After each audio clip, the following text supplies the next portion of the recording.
এক বিশাল গভীর বনে বাস করত এক গম্ভীর বাঘ। সে সবসময় গম্ভীর, চুপচাপ থাকত, কিন্তু ক্ষুধা পেলে তার আর কোন হুঁশ থাকত না। সে হিংস্র হয়ে যেত, সামনে যাকে পেত তাকেই ধরে খেয়ে ফেলত। অনেক বেলা হয়ে গেল, অনেক ক্ষুধাও লেগেছে, কিন্তু কোনো খাবার তো পেলাম না। আজ সব শিকার কোথায় চলে গেল, কিছুই পেলাম না। যাই একটু সামনের দিকে এগিয়ে দেখি, যাকে পাবো তাকেই ধরে খাবো আজ। খিদায় পেট কুড়মুড় করছে। বাঘ খাবারের খোঁজে সামনের দিকে এগোতে লাগলো। একটু যাওয়ার পরেই এক মাঠের কোণে হঠাৎ শিয়ালের সঙ্গে দেখা হয়ে গেল। আরে বাঘ মামা, তুমি এখানে? ভালোই হলো, তোমার সাথে দেখা হয়ে গেল। অনেকদিন তোমার সাথে দেখা হয় না। নিশ্চয়ই আজ আমার ভাগ্য অনেক ভালো, তাই তোমার সাথে দেখাই হয়ে গেল। তা তুমি এখানে কি করছো, আর কেমনই বা আছো? কেমন চলছে তোমার দিনকাল? পণ্ডিত, ভাগ্য তোর ভালো নয়, ভাগ্য আজকে আমার ভালো। আমার সাথে তোর দেখা হয়ে গেল, হা হা হা। তোকে পেয়ে গেছি রে। কি বলছো মামা? আমি তো কিছুই বুঝতে পারছি না। তোমার ভাগ্য কিভাবে ভালো হয়, আর এরকম অদ্ভুত হাসি দিচ্ছ কেন?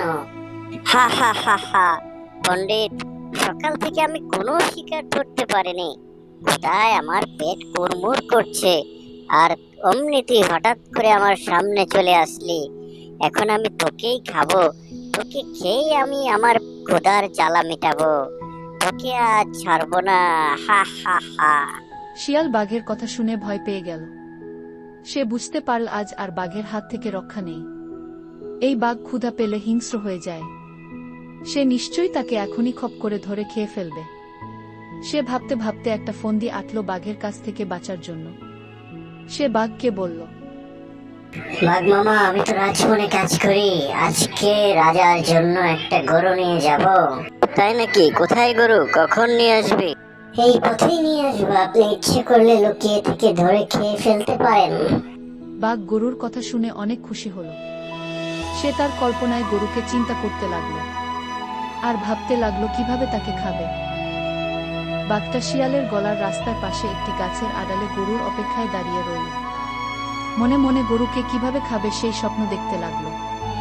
কিন্তু 1 ঘন্টা, 2 ঘন্টা, 3 ঘন্টা পার হয়ে গেল, গরুর কোনো দেখা নেই। তখন বাঘ বুঝতে পারল এটা শিয়ালের চালাকি। সে গর্জন দিয়ে উঠে পড়ল। পণ্ডিত, তোর এত বড় সাহস, তুই আমার সাথে চালাকি করেছিস? গরু আসবে বলে মিথ্যা কথা বলে আমাকে দাঁড় করিয়ে রেখেছিস। আরেকবার তোকে পাই, চিবিয়ে চিবিয়ে খাবো।